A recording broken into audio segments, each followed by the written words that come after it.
You shouldn't save your money. A study was done showing that the average American has $3,600 saved in their bank account. In this video, I'll be going over why you shouldn't save money. Hey there, if you're a returning subscriber, welcome back. And if you're new to the channel, my name's Victoria.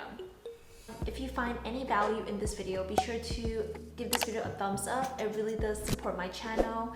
And if you enjoy videos like this, be sure to subscribe to my channel. I do make videos like this every week. Savings is an economy of or reduction in money, time, or another resource. Now sure, it may seem like you are saving money, but you're actually reducing your buying power when you save money in your bank account. I'm not saying to not have any savings. I am saying that by putting your money in a savings or checking account, you're actually losing money.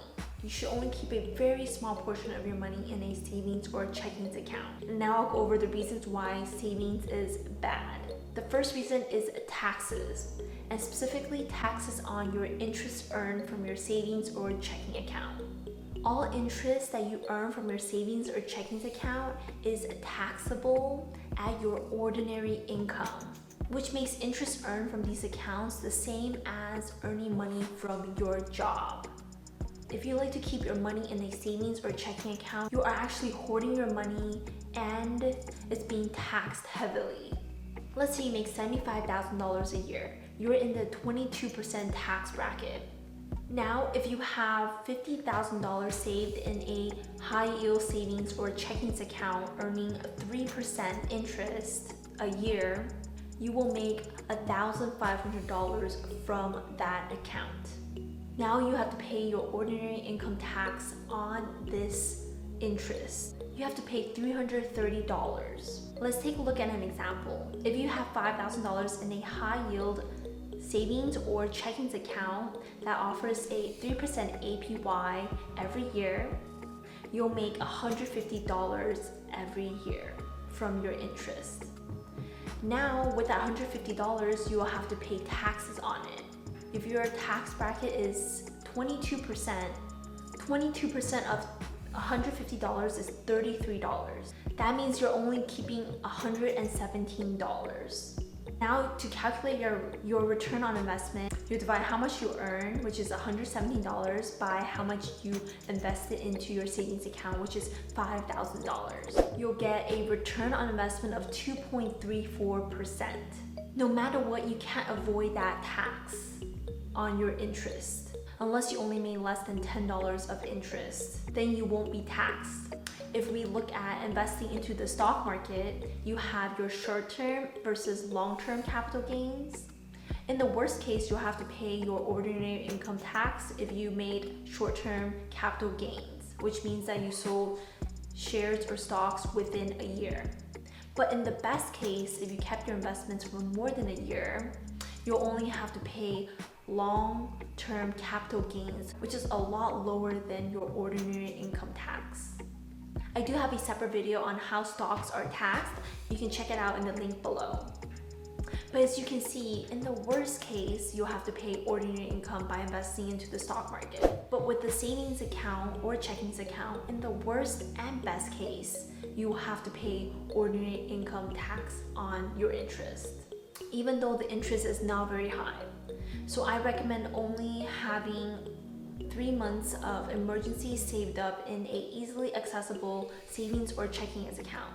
And everything else besides that should be kept in an investment account. As you can see, there are no benefits in saving your money when it comes to taxes, because no matter what, you're going to have to pay taxes on it. And it's at your ordinary income tax rate. Now moving on to the next reason why you shouldn't save money.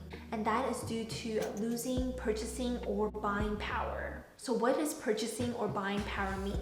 Well, we all know that $1 today can get you a lot less than $1 100 years ago. $100 in 1913 is worth $3.87 today. And although the purchasing power goes up and down and it fluctuates, but it has overall decreased. Here you can see what is $100 worth in 1913 over time. And you can see it has only gone down. Now, there are two reasons why this happens. One is due to inflation, and the other is due to the increase of CPI, which is Consumer Price Index. Inflation is the constant rise of prices in consumer goods. So as these prices continue to increase, the total amount of goods and services that can be purchased with a dollar decreases. As we can see, this is the average inflation rate over the past 10 years. It has hovered anywhere between 0.7 to 3% inflation. In 2019, inflation was 2.3%. So just by leaving your money safe in the bank, you are actually losing up to 2.3% every year. The projected inflation in 2021 is 1.7%. This means that by keeping your money in the bank, you're actually losing 1.7% of its value every year. Now, the second part of losing purchasing power is due to the Consumer Price Index. Purchasing power has a negative correlation with CPI. This is the Consumer Price Index over the last decade. And as CPI increases, which it has, purchasing power also decreases over time. Let's look at some examples where CPI can really impact your purchasing power. So let's say, for example, you received a 5% increase in your salary at the end of the year, but the CPI also increased by 3. This means that you actually only got a 1.5% increase. So you can see how inflation and the CPI can impact the value of your money. At the rate that the government is printing money, leaving your money in the bank will not help it grow. It will only be losing value over time. Before we continue, be sure to give this video a thumbs up and comment below. If you had $5,000, what would you do with it? Would you save it? Would you invest it? Or would you put it towards real estate?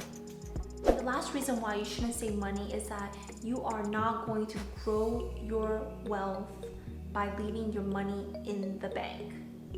The opportunity cost of keeping your money in the bank account is that you could be investing it somewhere else, such as in the stock market or in a real estate property. Just saving money is not enough to build wealth. This is why you need to use money to invest and make money work for you. You can do this through the stock market, through real estate, or through investing in yourself, like starting a business or learning a new skill. Now, these are all other ways that you can actually grow your money more than inflation. By keeping money or cash either under your bed or in a savings and bank account, you're actually losing money. You're also giving up the opportunity to invest. That could then compound and earn you even more money over the long term. If you found any value in this video, please give it a thumbs up. It really does support my channel and helps with the YouTube algorithm. If you enjoy videos like this, be sure to subscribe to my channel. I do post about personal finance and investing every week. If you're interested in learning about the different types of investment strategies, check out this video here.